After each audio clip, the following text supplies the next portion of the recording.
जब ठगे गए गणेश जी।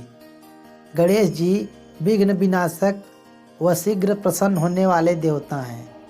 अगर कोई सच्चे मन से गणेश जी की वंदना करता है तो गौरी नंदन तुरंत प्रसन्न होकर उसे आशीर्वाद प्रदान करते हैं। वैसे भी गणेश जी जिस स्थान पर निवास करते हैं उनकी दोनों पत्नियां ऋषि रिद्धि सिद्धि भी उनके साथ रहती हैं। उनके दोनों पुत्र शुभ व लाभ भी साथ में ही आगमन गणेश जी के साथ ही होता है। कभी कभी तो भगवान असमंजस में पड़ जाते हैं। पूजा पाठ व भक्ति का जो वरदान मांगता है वह निराला होता है। काफ़ी समय पहले की बात है, एक गांव में एक अंधी बुढ़िया रहती थी। वह गणेश जी की परम भक्त थी। आंखों से भले ही दिखाई नहीं देता था, परंतु वह सुबह शाम गणेश जी की बंदगी में मग्न रहती थी। नित्य गणेश जी की प्रतिमा के आगे बैठकर उसकी संस्तुति करती थी, भजन गाती और समाधि में लीन रहती। गणेश जी बुढ़िया की भक्ति से बड़े प्रसन्न हुए। उन्होंने सोचा कि यह बुढ़िया नित्य हमारा स्मरण करती है, परंतु मैं कभी कुछ मांगती नहीं है। भक्ति का फल तो उसे मिलना ही चाहिए।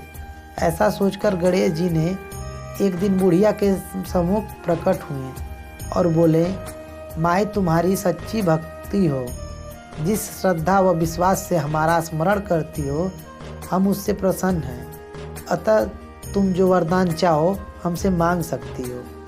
बुढ़िया बोली, प्रभु मैं तो आपकी भक्ति प्रेम भाव से रखती हूँ, मांगने का तो मैंने कभी सोचा ही नहीं, अतः मुझे कुछ नहीं चाहिए। गणेश जी पुनः बोले, हम वरदान देने के लिए आए हैं।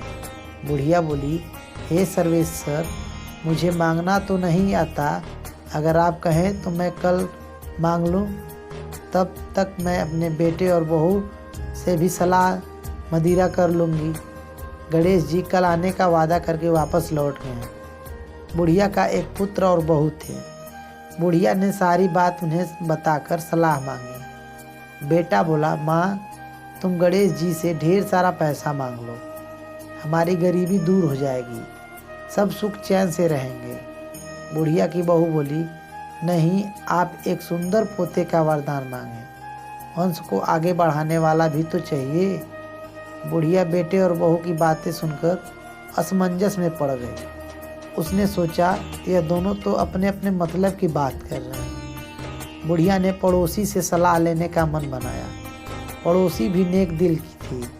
उसने बुढ़िया को समझाया कि तुम्हारी सारी जिंदगी दुखों से कटी है, अब तो थोड़ा जीवन बचा है, वह तो सुख से व्यतीत हो जाए।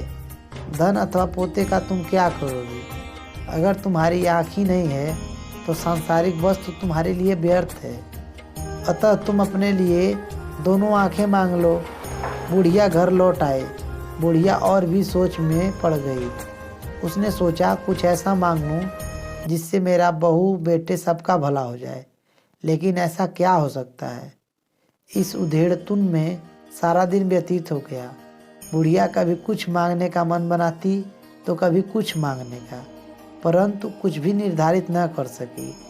दूसरे दिन गणेश जी पुनः प्रकट हुए तथा बोले, आप जो भी मांगेंगी वह हमारी कृपा से हो जाएगा, यह हमारा वचन है। गणेश जी के पावन वचन सुनकर बुढ़िया बोली, हे गणराज, यदि आप मुझे प्रसन्न हैं तो कृपया मुझे अपने मन की इच्छा से वरदान दीजिए।